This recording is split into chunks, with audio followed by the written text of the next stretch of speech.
اس کائنات کا ایک وقت ایسا تھا جب نہ زمین تھی نہ آسمان، نہ دن اور رات کا پہلو، صرف اللہ تھا، ہمیشہ سے ہمیشہ کے لیے۔ اللہ نے اپنی حکمت سے ارادہ فرمایا کہ زمین پر ایک ایسی مخلوق پیدا کی جائے جو سوچ سکے، محسوس کر سکے اور اس کی پہچان اس کے رب سے ہو۔ اللہ نے فرشتوں سے فرمایا کہ میں زمین پر اپنا ایک خلیفہ بنانے والا ہوں۔ فرشتوں نے ادب سے عرض کیا، کیا آپ وہاں ایسی مخلوق پیدا کریں گے جو فساد کرے گی؟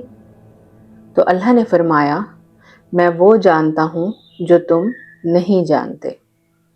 اللہ نے زمین کے مختلف حصوں سے مٹی اٹھائی، کہیں نرم، کہیں سخت، کہیں سرخ اور کہیں سیاہ۔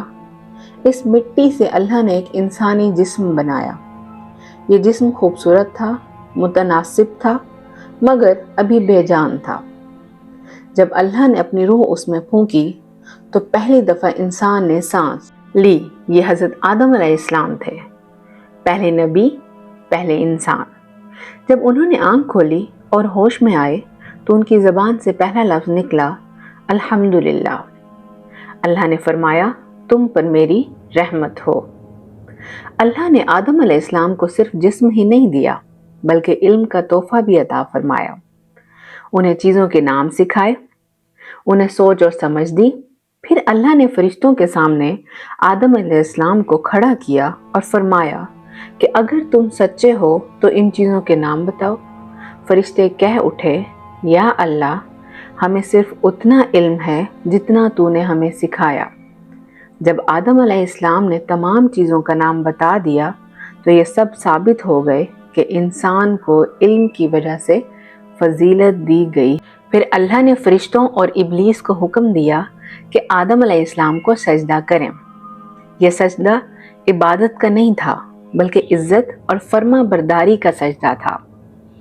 فرشتے بنا کسی سوال کے سجدے میں گر گئے کیونکہ ان کی فطرت ہی اطاعت تھی۔ مگر ابلیس نے سجدہ نہیں کیا۔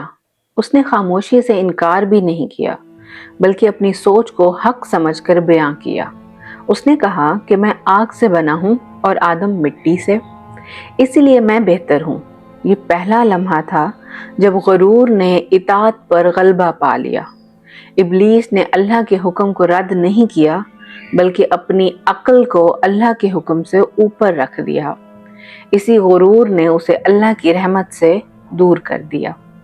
اللہ نے ابلیس سے فرمایا کہ تو نے میرے حکم کے باوجود سجدہ کیوں نہیں کیا؟ ابلیس نے اپنی غلطی پر ندامت کا اظہار کرنے کی بجائے اور ضد اور حسد میں آ کر کہا کہ میں آدم کو اور اس کی اولاد کو بہکا کر رہوں گا۔ یہ وہی لمحہ تھا جب ابلیس انسان کا کھلا دشمن بن گیا۔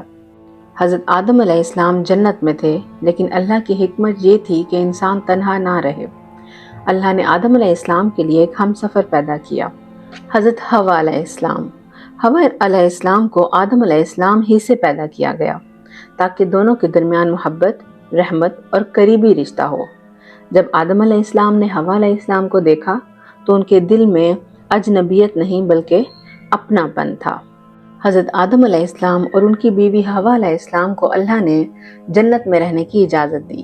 وہاں نہ بھوک تھی، نہ پیاس، نہ تھکن، نہ غم، ہر طرف سکون اور رحمت تھی۔ صرف ایک بات منع کی گئی تھی کہ ایک خاص درخت کے قریب نہیں جانا، مگر ابلیس نے وسوسہ ڈالا، جنت کی ہمیشگی کا خواب دکھایا اور آدم علیہ السلام سے بھول ہو گئی۔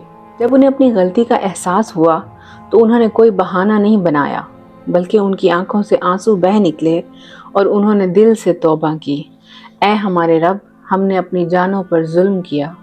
اگر تو نے ہمیں معاف نہ کیا اور ہم پر رحمت نہ کی تو ہم نقصان اٹھانے والوں میں سے ہو جائیں گے۔ اللہ نے ان کی توبہ قبول کر لی کیونکہ اللہ بڑا معاف کرنے والا، نہایت مہربان ہے۔ آدم علیہ السلام کی زندگی میں خوشی بھی آئی اور غم بھی۔ ان کے بچوں کے درمیان پہلی دفعہ حسد اور غصے کا واقعہ ہوا، قابیل اور حابیل کا۔ اس واقعے نے انسان کو یہ سکھایا کہ نفرت اور حسد انسان کو اندھا کر دیتے ہیں، جبکہ تقوی اور صبر اللہ کے قریب لے جاتے ہیں۔ آدم علیہ السلام نے ہر حال میں اللہ پر بھروسہ رکھا۔ اپنی پوری زندگی کے بعد آدم علیہ السلام اپنے رب کے پاس واپس چلے گئے۔ وہ اپنی اولاد کے لیے ایک پیغام چھوڑ گئے کہ انسان سے غلطی ہو سکتی ہے لیکن توبہ کا دروازہ کبھی بند نہیں ہوتا۔ اللہ رحمان ہے اور جو دل سے اس کی طرف لوٹے اللہ اسے کبھی مایوس نہیں کرتا۔